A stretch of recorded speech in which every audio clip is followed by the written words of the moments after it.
Hi class, good morning.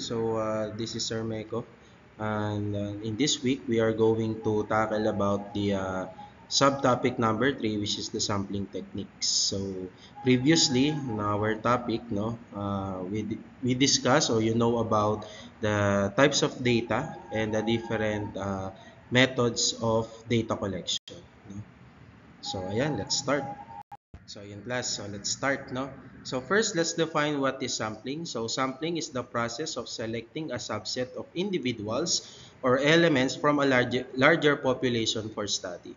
So yung mga researcher class, no, yung mga gumagawa ng thesis, kapag ka malaki yung population para kumuha sila ng participant, so ginagawa nila to, no, para mas less yung time nila, no, na makagather ng data. So, kagandahan sa sample class, hindi lahat nung nasa population mo is magiging participant mo. So, kukuha ka lamang ng sample. No? So, here in our lesson, malalaman nyo kung ano yung mga iba't ibang klase ng sampling technique. So, meron tayong tatlo. We have the simple random, the stratified sampling, and the systematic sampling. So, let's start. So here class, ayan, ito yung tatlong techniques ng sampling, no? So first is we have the simple random sampling, sorry. So every individual in the population has an equal chance of being selected. So dito sa simple random na to class, kung natatandaan nyo, may pinagawa kong activity sa inyo na kung saan pinagawa ko kayo ng questionnaire. At the same time ay questionnaire, no, through a survey form, then you're going to gather data from your classmates, no. So doon plus random sampling lang yun kasi lahat ng kaklase nyo is magiging participant nyo, or yung tinatawag natin na lahat sila ay may tsansa na maging participant nyo sa inyong survey. So ganun po siya. So dito naman plus sa stratified sampling, you are going to divide the population into subgroups o yung tinatawag na strata, and then randomly select sample from each subgroup. So ibig sabihin class, yung population nyo, no, i-divide mo siya into groups, no, halimbawa 4 groups, then sa bawat grupo na hinati mo, di ba, hinati mo na siya, so kukuha ka lang ng mga sample or ng mga participant mo sa bawat grupo, no. So another way din to get some sample, no, or to get data, no, from the participant. At yung isa naman class is yung tinatawag nating systematic sampling. So in systematic sampling, you are going to select every nth individual from the population after a random start, no. So dito naman class sa systematic, from the word itself, system, so meron siyang nth, yung NTA. So ibig sabihin class, from the start, pipili ka muna ng isang participant, no? And then you are going to count them, no? Halimbawa, pipili ka ng ikasampung participant after dun sa una mong napili, no? So lahat ng ikasampung participant na iyong mapipili, sila po yung iyong kukunan ng data.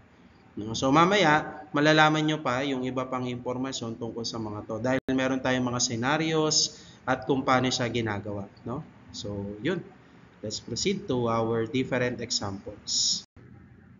So ito na class, we have the first example. No? Ayan. So example of simple random sampling. So scenario, imagine you are a teacher. So imagine nyo, teacher kayo and you want to conduct a survey to understand the opinions of students in your school regarding a new extracurricular activity which has a total student population in the school of 500. So, teacher kayo, kuha kayo ng opinions from the student, then yung opinion about sa sali nila sa mga extracurricular activity. So, imagine nyo, yung population nyo is 500. So, di ba? Sobrang laki nito, no? Talagang ubos ang oras nyo kung kukunan nyo to ng tawag dito, kung kukunan nyo sila ng data, no? So 500, kulang ang isang araw dyan. So that's why meron tayong mga ganitong technique. So sige, alamin natin kung ano yung mga steps na yun. Yan. So ito na po kung paano siya gagawin, no? So steps in simple random sampling or conducting a classroom survey. So first class, you need to identify the population. So in this case, no, ang ating population, no, ay umaabot ng 500 participants. So ang dami, no? So ngayon class, para hindi kayo mahirapan, no, sa pagkuha ng data, dito sa simple random sampling, no, sa pagkuha ng participant, yung number 2 is you are going to assign a number to each individual. So, assign a unique number to each student in the school. So, for simplicity, let's have the number, no, starting from 1 to 500. So, bibigyan mo yung population mo ng numbers, no? So, 1 to 500 lang kasi 500 lang yung population mo, no? So, ngayon, class, you are going to determine your sample size, no? So, dito, class, from the population na 500, alamin mo kung ilan lang yung kukunan mo ng sample, no? So, example, nag-decide ka and you want to get a survey ng 50 students. So, out of 500 na nabigyan mo na ng mga numbers, select ka doon ng 50. So, paano mo kukunin yung 50 na yon, no? So, ito na yung next natin sa step number 4. Ayan. So, sa step number 4, class, ganito yung gagawin nyo, no? So, to randomly select the sample, no, para makakuha ka ng 50 na students out of 500, you can use a various methods. So, one simple way is to use a random number generator or draw a names from a hat. So, for the sake of illustration, so para mas ma-imagine nyo, example, you have the 500 population at select ka lang ng 50 doon. So, pwede siguro, no, gumamit ka ng mga applications ng nagge-generate ng numbers, no, 1 to 500. Tapos when you click that, no, lalabas doon yung number. So kung lumabas is 5, so kung sino yung pang 5th student, kasama siya doon sa 50 participant mo, no. So halimbawa, 5, meron ka nabunot na 10, meron ka nabunot na 15, merong 17. So kung sino yung mabunot mo randomly doon sa ginawa mong number generator, basta hanggang 50 lang so yun na yung magiging participant mo. So imagine, di ba, from 500 nakabunot ka na ng 50 participant gamit yung iyong random generator numbers, no? So kung wala ka namang application, pwede ka namang gumamit ng box or hat, sabi nga dito. So yun nga lang, susulat ka lang ng numbers 1 to 500, no? So kung sino yung mabunot mo doon, or kung pwedeng magpabunot ka sa mga student din, kung sino yung number na mabunot nila, so yun yung magiging participant mo sa iyong pag-gather ng data, no? So yeah, may example tayo dito. Kunyari, napili ng generator mo 27, 142, 305, 48, 219, 498. So kung sino yung student na may number na yon, may hawak na number na yon, sila po yung magiging kasama mo o magiging participant mo sa iyong pagkuha ng data, no? So yun po, marami naman tayong applications, no, ng pagkuha ng o yung mga number generator na application. So pwede nyo gamitin yun, no? So next tayo, no, sa 5th step. Yan, so dito naman sa 5th step, class, ang gagawin nyo naman is yun nga, after nyo gumamit ng generator, you are going to select your chosen individual. So, identify the students corresponding to the randomly generated numbers, no? So, gaya nga na sinabi ko, yung mga napili mo, no, doon sa number generator mo, sila na yung magiging sample mo o yung magiging participant mo, no? So, after that, you will invite them, no? Invite the selected individuals to participate. So, i-reach out mo lang sila, no? So, sabihan mo sila, uy, ikaw yung napili ko as my participant, pakita mo lang, no, yung nabunot mong number. So, ask them politely, no? Huwag yung parang nagyayakag ka lang or parang tropa lang. So, ask them politely, hi, ikaw yung nabunot ko, ikaw yung pang 27. So, may ask you o may request you na maging part ng maging aking participant, no, sa gagawin kong survey. So, ganun lang sa class, no? Ask them politely. So, 'di ba, randomly, no? So, walang favoritism dito kasi kahit kakilala mo or kahit hindi mo kakilala, pwedeng maging participant ng iyong gagawing research or gagawin mong survey, no? O pagkuha ng data. Ayun, class. So, ganun lang po kasimple ang simple random technique. So, 'di ba? You are going to use number generator or gamit ka ng box, lagyan mo ng mga numbers 1 to 500, pili ka lang, ganun lang siya kasimple, no? So ngayon, class, another technique is yung tinatawag nating stratified sampling. So let's have this scenario: assessing academic performance in a school. So scenario, suppose you are a researcher and you are interested to understand the students' academic performance in a junior high school. So, the school has a total population of 800 students. Medyo marami compared dun sa kanina. And you want to ensure that your sample is representative across different levels. So, meaning to say, class, gusto mo lahat makuha ng data across the level, hindi lang sa isang grade level. So, gusto mo makuha na ng data yung grade 7, grade 8, grade 9, and grade 10. So, paano ka ngayon kukuha ng sample? So, yun na yung susundin nating step. No? So, pakinggan natin. Ito, class. Ayan na. So, let's have the steps in stratified sampling. So, yung scenario natin kanina na assessing academic performance in school. So, first is identify the population pa rin, ha? Huwag kalilimutan, alamin kung ilan ang population. So, kanina, ang sabi daw is merong a total of 800 students. So, define your strata. That's the second one. So, you are going to divide the population into strata based on the characteristics of interest. So, in this example, the strata are different grade levels. So, yun na yung iyong groupings na gagawin. So, you have the grade 7, the grade 8, grade 9, and grade 10. So, ang tanong, lahat ba yan kukunan mo ng data? Lahat ba yan ay mapapasama sa sample mo? Tignan natin yung pangatlong step. Ayan, class. So, dito sa third step, mababasa nyo, determine your sample size. So, in determining your sample size, you need to decide on the overall sample size you want and the proportion of the sample from each stratum. Sa example class, yung gusto mong sample size is 100 students. So, paano mo madidivide yon doon sa apat na grupo na kinuha mo? No? So, syempre class, dahil 100 students to, apat ang iyong grupo, so you are going to divide your 100 students into 4 kasi apat yung grupo mo. So, sample size allocation nasa baba, makikita nyo.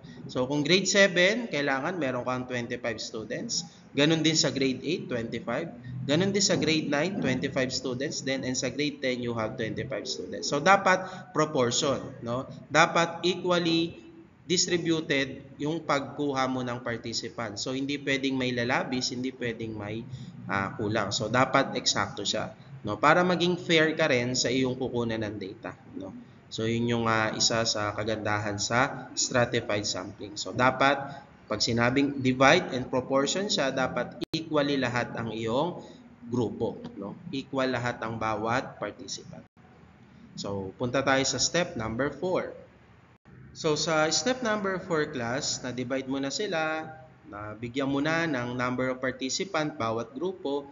So, you are going to randomly select within the strata. So, focus ka muna sa isang grupo. Huwag lahat sabay-sabay, no?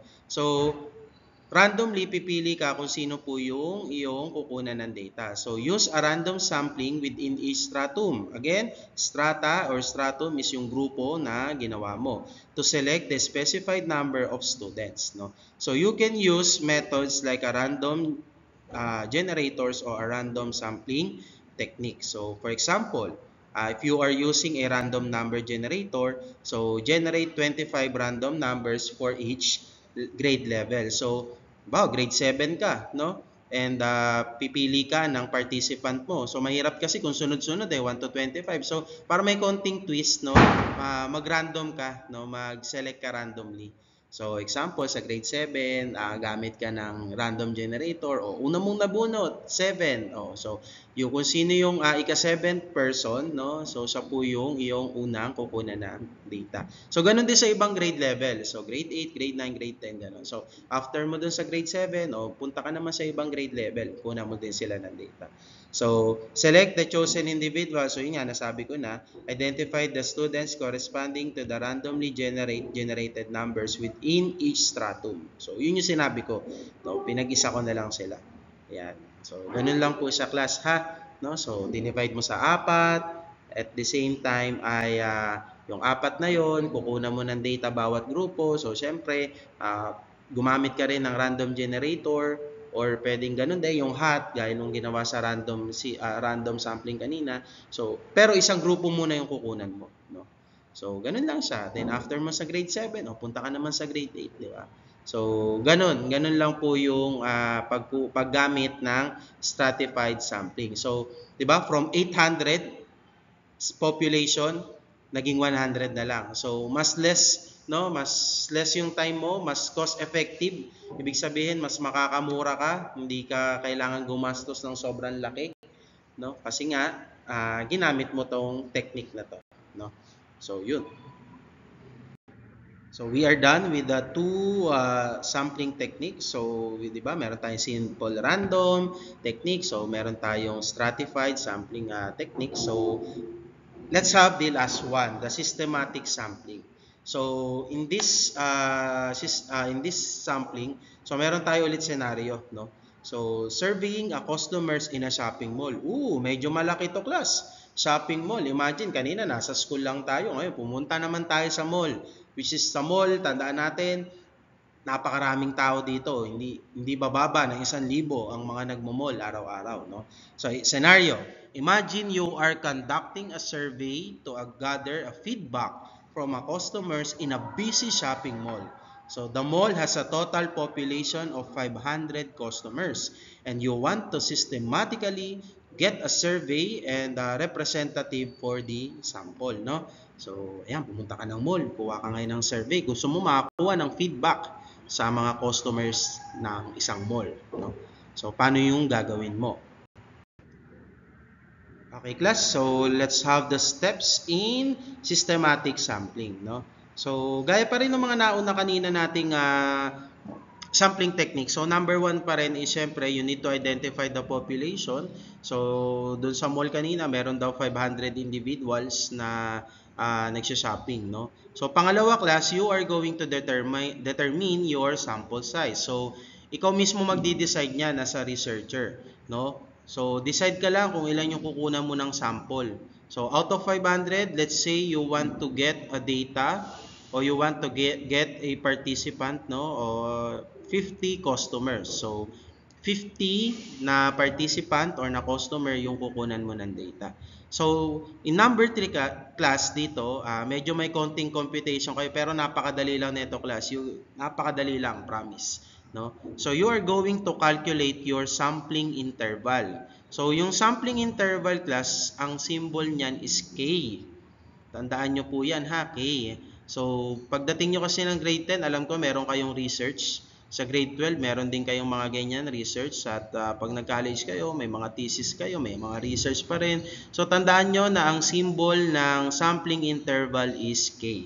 So, ano ang ginagawa sa sampling interval? So, you are going to determine the sampling interval by dividing the total population by the desired sample size. So, ito yung kanina, yung tinatawag na NT, yung NTH. So, ito yung gagamitin mo para ma-determine kung sino yung pang nth person na kukunan mo ng data. So, gusto nyo malaman paano kino-compute siya? So, let's proceed to step number 4. Okay, class. So, ito na po yung ating next step. Ayan. So, ito yung kaninang formula na sinasabi sa sampling interval. So, again, sampling interval, ang symbol po niyan is K, no? So, K is equal to the total population divided by the sample size, no? So, ilan nga yung total population nyo ng mall? Okay, very good, di ba? 500. Ilan lang yung na-decide mong sample size? Okay, 50. So, ibig sabihin, kailangan maka 50 participant ka dun sa mall. So, when you divide 500 to 50, that is equivalent to 10, no? So, ibig sabihin, class, yung 10 na yan, every 10th customer will be surveyed. So, ibig sabihin, class, kung sino yung pang 10th na customer, no, siya yung i-interviewin mo or kukunan mo ng data or magiging participant mo sa survey, ha? Tandahan, ika-10 customer, ha? Hindi ko sinabing 10 customer, ha? Ika-10 customer or the 10th customer. So ngayon, paano ka magi-start, no?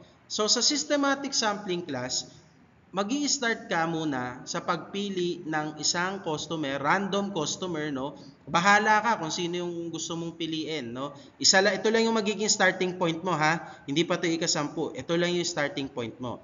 So, choose a random starting point within the first K individual. So, for example, Ang una mong napili is yung ikatlong customer na dadating doon sa mall, no?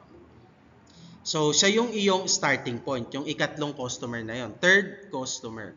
So, ngayon, paano ka makakapili ng susunod na customer na kukunan mo ng data? So, select the chosen individuals, that's the fifth step. Survey every 10 customers. So, from third customer, yung next na customer na kukunan mo ng data ay yung ika Okay, very good. Yung ika-13th customer. Kasi 'di ba ika-10th nga eh. So, third customer o 3 plus 10 that is 13. So, ibig sabihin, yung pang number 13 na customer, siya yung kukunan mo ng data. Okay? So, ganun lang siya kadali. So, syempre, nakakadalawa ka na eh. Nag-umpisa ka kay third customer, sunod mo is 13th customer. So, paano ka makakuha ng pangatlong data o pangatlong customer? Very good. So, i-add mo yung 10 doon sa 13. So, 13 plus 10, that will be equivalent to, okay, very good, 23rd customer. So, di ba, every 10 customer. So, nakakatatlo ka na. Di ba, may 23rd customer ka na. O, next, another customer. So, from 23, doon ka natapos eh. Kay 23, plus 10 ka ulit. So, magiging okay, 33. So, yung ika-33rd na customer, yun po yung kukunan mo ng data or yung magiging participant mo. No?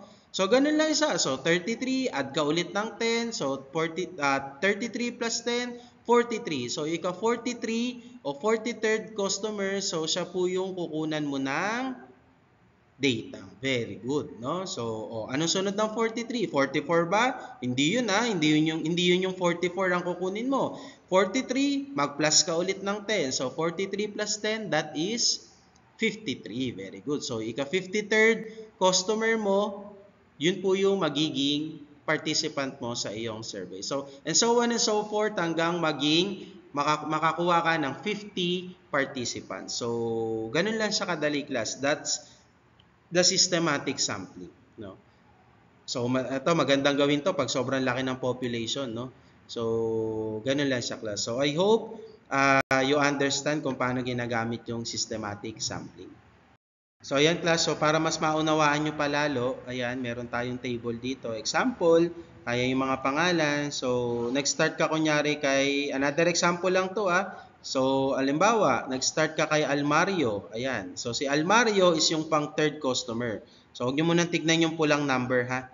Okay? So, third customer is si Almario Jaime. So, that will be your starting point, no? So, Almario as a third customer, pero sa iyong survey, siya yung iyong magiging number 1, no? Your first participant.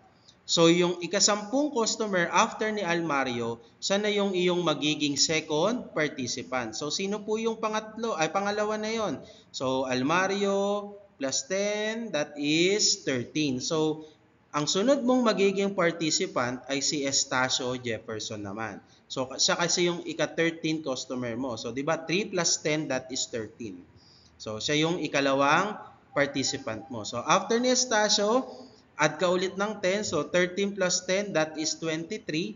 So, yung ika-23rd customer na ang pangalan ay Liwag Arwin. So, siya po yung iyong magiging participant. Very good. So, ganun po ginagamit si systematic sampling. So, ayun, class, I hope you understand, no, kung paano ginagamit yung different techniques in sampling. So, meron tayong activity dito, no, you are going to answer the activity na isa-send ko sa mga GC.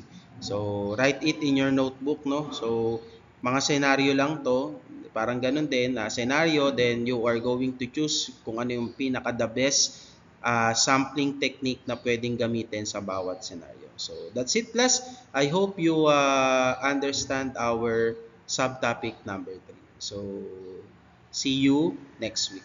Bye!